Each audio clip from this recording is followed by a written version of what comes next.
नहीं दोस्तों, जितने भी भाई Indian army Agniveer 2026 return exam की तैयारी कर रहे हैं तो उन सभी भाइयों के लिए मैं डेली 30 प्रश्न लेकर आ रहा हूँ। और ये 30 प्रश्न जीके और जीएस का होने वाला है। 15 जो है कि जीके का होने वाला है और 15 जीएस का होने वाला है, यानी 15 सामान्य ज्ञान और 15 सामान्य विज्ञान का होने वाला है। और ये जितना भी प्रश्न है प्रीवियस ईयर पर आधारित प्रश्न है। और इस प्रश्न को आप डेली लिखते चलते हैं, डेली लिख रहे हैं, एक एक प्रश्न को लिख रहे हैं तो एक दिन जो है कि प्रश्न का भंडार हो जाएगा आपके पास और लगभग पूरा जीके और जीएस आपके पास स्टॉक हो जाएगा और एक एक प्रश्न को याद करते चलना है। तो आज का हम लोगों का सबसे पहले सामान्य ज्ञान का 15 प्रश्न होने वाला है। तो सबसे पहले इसको हम लोग देख लेते हैं। और ये प्रश्न, किसी भी प्रश्न को आप हल्का में मत लीजिएगा।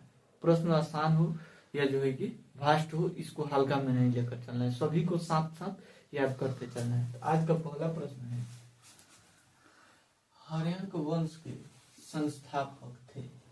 वंश से संबंधित प्राचीन भारत में से 2-3 क्वेश्चन उठाता है। हर्यंक वंश के संस्थापक थे बिंबिसार। हर्यंक वंश के संस्थापक कौन थे? तो बिंबिसार थे। अगला प्रश्न है, पाटलिपुत्र की स्थापना की थी। पाटलिपुत्र की स्थापना उदयन। पाटलिपुत्र की स्थापना किसने की? तो उदयन ने की थी। और पटना जो है कि राजधानी है, बिहार की राजधानी पटना है। तो इससे आपको जो है कि एक क्वेश्चन राजधानी से भी संबंधित, हमको नहीं लगता है कि बिहार से संबंधित पूछता है, क्योंकि यूपी और बिहार से सबसे ज्यादा लड़का यूपी और बिहार हरियाणा से जो है कि जाते हैं सेना में। तो यूपी और बिहार से संबंधित राजधानी बहुत ही कम पूछा है, बहुत कम बार पूछा है। नंद वंश के संस्थापक थे। नंद वंश के संस्थापक कौन थे? तो महापदम नंद। नंद वंश के संस्थापक महापदम नंद थे। अगला प्रश्न है, मौर्य वंश के संस्थापक थे। मौर्य वंश के संस्थापक चंद्रगुप्त मौर्य। मौर्य वंश के संस्थापक कौन थे? तो चंद्रगुप्त मौर्य। अगला प्रश्न है, डाइमेकस भारत आया था। डाइमेकस भारत आया था, यानी डाइमेकस जब भारत आया तो किसके शासनकाल में भारत आया? तो बिंदुसार के समय, यानी बिंदुसार का जब शासनकाल चल रहा था उस समय जो है कि भारत डाइमेकस आया था। अगला प्रश्न है, शुंग वंश का अंतिम शासक था। शुंग वंश का अंतिम शासक कौन था? तो शुंग वंश का अंतिम शासक देवहूति था। शुंग वंश का अंतिम शासक कौन था? तो देवहूति था। अगला प्रश्न है, कौन वंश के संस्थापक थे। कौन वंश के संस्थापक थे। कौन वंश के संस्थापक कौन थे? वासुदेव। कौन वंश के संस्थापक कौन थे? वासुदेव थे। एक एक प्रश्न को साथ साथ लेकर चलना है और लिखते चलना है, क्योंकि लिखने से ज्यादा जो है कि दिमाग में सेट रहता है। अगला प्रश्न, कौन वंश का अंतिम शासक था। कौन वंश का अंतिम शासक कौन था? तो कौन वंश का अंतिम शासक सुशर्मा था। कौन वंश का अंतिम शासक कौन था? तो सुशर्मा था। अगला प्रश्न है, आयुर्वेद के जनक माना जाता है, यानी आयुर्वेद के जनक कौन है? तो चरक ऋषि है। आयुर्वेद के जनक कौन है? तो चरक ऋषि है। इनके द्वारा जो है कि चरक संहिता लिखा गया। और वो चरक संहिता जब आप पढ़िएगा तो हर एक जड़ी बूटी के बारे में बताया गया, हर एक औषधि के बारे में बताया गया है कि कौन से औषधि के द्वारा कौन सा रोग ठीक किया जाता है। तो ये चरक ऋषि चरक संहिता के जनक हैं। और अगला प्रश्न है, गीत गोविंद के रचयिता थे। गीत गोविंद के रचयिता कौन है? ये थे। तो गीत गोविंद के रचयिता जयदेव है। गीत गोविंद नामक पुस्तक के रचयिता कौन है? तो जयदेव है। अगला प्रश्न है, गुप्त वंश का अंतिम शासक था। गुप्त वंश का अंतिम शासक कौन था? तो विष्णुगुप्त। गुप्त वंश का अंतिम शासक कौन था? तो विष्णुगुप्त था। अगला प्रश्न, प्राचीन भारत का स्वर्ण युग है, यानी प्राचीन भारत का स्वर्ण युग किसे कहा जाता था? मतलब किस काल को कहा जाता था? तो जो है कि गुप्त काल को प्राचीन भारत का स्वर्ण युग कहा जाता था। प्राचीन भारत का स्वर्ण युग कहा जाता था। प्राचीन भारत का स्वर्ण युग कहा जाता था। प्राचीन भारत का स्वर्ण युग किसे कहा जाता था? तो गुप्त काल को कहा जाता था। प्राचीन भारत का स्वर्ण युग किसे कहा जाता था? तो गुप्त काल को कहा जाता था। अगला प्रश्न है, गुप्तकालीन स्वर्ण मुद्राएं कहलाती थी। गुप्त काल में जो मुद्रा चलता था उस मुद्रा को क्या कहा जाता था? तो दिनार कहा जाता था। जब गुप्त काल में जो मुद्रा चल रहा था तो उसे क्या कहा जाता था? तो उसको दिनार कहा जाता था। अगला प्रश्न है, हैंसोंग द्वारा लिखित पुस्तक है, यानी हैंसोंग के द्वारा लिखा गया पुस्तक का नाम क्या है? तो CU की है। हैंसोंग द्वारा लिखा हुआ पुस्तक का नाम क्या है? तो CU की। ऐसे लिख देगा, हिंदी भी लिख सकता है और इंग्लिश भी लिख सकता है, CU और की, तो ऐसे लिख सकता है या ऐसे भी लिख सकता है। तो हैंसोंग द्वारा लिखा हुआ पुस्तक कौन है? तो CU की है। अगला प्रश्न है, भारत का अंतिम हिंदू सम्राट था। भारत का अंतिम हिंदू सम्राट कौन था? तो भारत का अंतिम हिंदू सम्राट हर्षवर्धन था। भारत का अंतिम हिंदू सम्राट कौन था? तो हर्षवर्धन था। ये रहा सामान्य ज्ञान से 15 प्रश्न। इसके बाद हम लोग सामान्य विज्ञान का देखेंगे, तब तक आप एक स्क्रीनशॉट ले लीजिए। अब देखते हैं सामान्य विज्ञान का प्रश्न, और सामान्य विज्ञान का ये 15 प्रश्न है।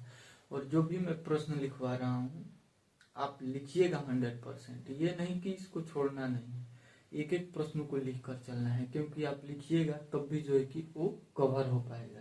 बाद में फिर से इसको रिवीजन करना है, तब जाकर ये दिमाग में सेट रहता है। बार बार रिवीजन करते रहिए। चुंबक के समान ध्रुव पर होता है विकर्षण। चुंबक के एक नॉर्थ होता है, एक साउथ होता है। ये मान लीजिए कि चुंबक हो गया, एक हो गया नॉर्थ, एक हो गया साउथ। तो ये जब नॉर्थ नॉर्थ सटता है ना, ये अगर मान लीजिए कि नॉर्थ इधर भी है और नॉर्थ इधर भी है, तो नॉर्थ नॉर्थ जब सटेगा तो ये विकर्षण करेगा, और जब नॉर्थ साउथ सटेगा तो ये आकर्षण करता है। तो चुंबक के असमान ध्रुव आकर्षण करते हैं और चुंबक के समान ध्रुव विकर्षण करते हैं। तो यही क्वेश्चन बता रहा है कि चुंबक के समान ध्रुव पर होता है विकर्षण। चुंबक के समान ध्रुव पर क्या होता है? तो विकर्षण होता है। अगला प्रश्न है, विषुवत रेखा पर नति कोण का मान 0 डिग्री होता है, यानी 0 डिग्री होता है। विषुवत रेखा पर नति कोण का मान कितना होता है? तो 0 डिग्री या 0 डिग्री। अगला प्रश्न है, रासायनिक ऊर्जा को विद्युत ऊर्जा में परिवर्तित करता है। रासायनिक जो ऊर्जा होता है उसको विद्युत ऊर्जा में कौन परिवर्तित करता है? तो बैटरी। बैटरी जो होता है वो रासायनिक ऊर्जा को विद्युत ऊर्जा में ट्रांसफर कर देता है। बैटरी में सल्फ्यूरिक अम्ल पाया जाता है।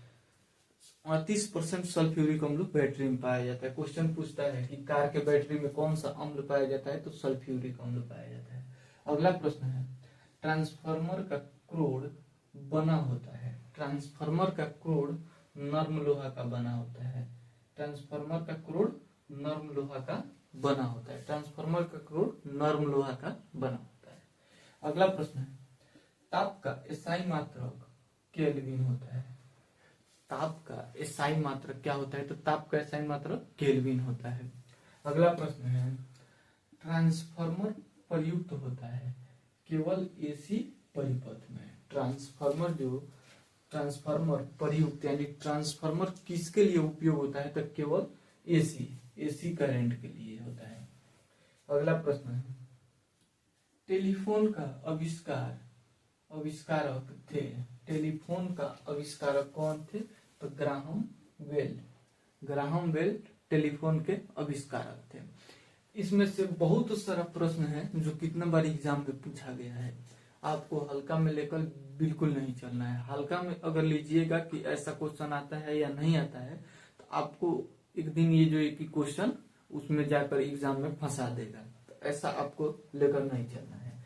अगला प्रश्न है, कैंसर के इलाज में प्रयोग किया जाता है। कैंसर का जो इलाज होता है उसमें प्रयोग किया जाता है कोबाल्ट 60 यानी कोबाल्ट 60 का उपयोग कैंसर के इलाज में किया जाता है। और कैंसर के इलाज में जो है कि गामा रेज से भी किया जाता है। अगला प्रश्न है, कोबाल्ट पाया जाता है विटामिन B12 में। कोबाल्ट किस में पाया जाता है? तो विटामिन B12 में पाया जाता है। कोबाल्ट किस में पाया जाता है? विटामिन B12 में। वन लाइनर प्रश्न लिखने का ये मतलब है कि वन लाइनर प्रश्न पहले लिख देते हैं। पहले वन लाइनर प्रश्न का लगभग 50 क्लास हो जाएगा, तो इसमें से जो है कि जितना भी प्रश्न रहेगा वो ऑप्शन जो है कि पकड़ में आएगा। जब हम 4 ऑप्शन के साथ एक क्वेश्चन देंगे तो वो जो है कि चारों ऑप्शन में से एक क्वेश्चन पकड़ में आएगा कि हाँ इसका आंसर ये होगा। इसलिए मैं प्रश्न और उत्तर अभी शुरुआत में दे रहा हूँ। अगला प्रश्न है, कैंसर का अध्ययन कहलाता है। कैंसर का अध्ययन क्या कहलाता है? तो ऑन्कोलॉजी। इंग्लिश में भी लिख सकता है, हिंदी में भी लिख सकता है। तो कैंसर का अध्ययन ऑन्कोलॉजी कहलाता है। कैंसर का अध्ययन ऑन्कोलॉजी कहलाता है। अगला प्रश्न है, डिप्थीरिया रोग से ग्रस्त अंग है, यानी डिप्थीरिया रोग होता है उससे कौन सा अंग ग्रस्त होता है? तो गला जो है कि डिप्थीरिया रोग से ग्रस्त होता है। ये जो गला है वो डिप्थीरिया रोग से ग्रस्त हो जाता है। तो डिप्थीरिया रोग से कौन सा अंग ग्रस्त हो जाता है? तो गला। अगला प्रश्न है, HIV की जांच के लिए होता है। HIV जिसको एड्स हो जाता है उसको कैसे जांचा जाता है, किस टेस्ट के द्वारा? तो एलिसा टेस्ट के द्वारा उसका जांच किया जाता है। HIV का जांच एलिसा टेस्ट के द्वारा किया जाता है। और हाल फिलहाल में एक बच्चा, यानी पटना में एक बच्चा पढ़ रहा था, उसको जो है कि HIV हो गया था। वो SK झा सर के पास वो पढ़ रहा था। अगला प्रश्न है, HIV द्वारा होने वाला रोग है एड्स। HIV द्वारा होने वाला रोग है एड्स। HIV आपको शुरुआत में जो है कि आपको नहीं लगेगा कि HIV हुआ है। धीरे धीरे जैसे जैसे आपका शरीर डाउन होगा वैसे वैसे उसका प्रकोप बढ़ता जाएगा। 25 से 30 साल के एज में जाइएगा, 30 से 35 क्रॉस कीजिएगा तो आपका जो है कि मृत्यु हो जाता है। अभी तक HIV का जो है कि वो इंजेक्शन नहीं खोजा गया है। अगला प्रश्न है, अम्लों का स्वाद होता है। अम्ल का स्वाद कैसा होता है? तो अम्ल का स्वाद खट्टा होता है। अम्ल का स्वाद कैसा होता है? तो अम्ल का स्वाद खट्टा होता है। अगला प्रश्न है, जल में घुलनशील भस्म कहलाता है। जल में जो घुलनशील भस्म है वो क्षार कहलाता है। जल में घुलनशील भस्म क्या कहलाता है? तो क्षार कहलाता है। पहले आप इसका एक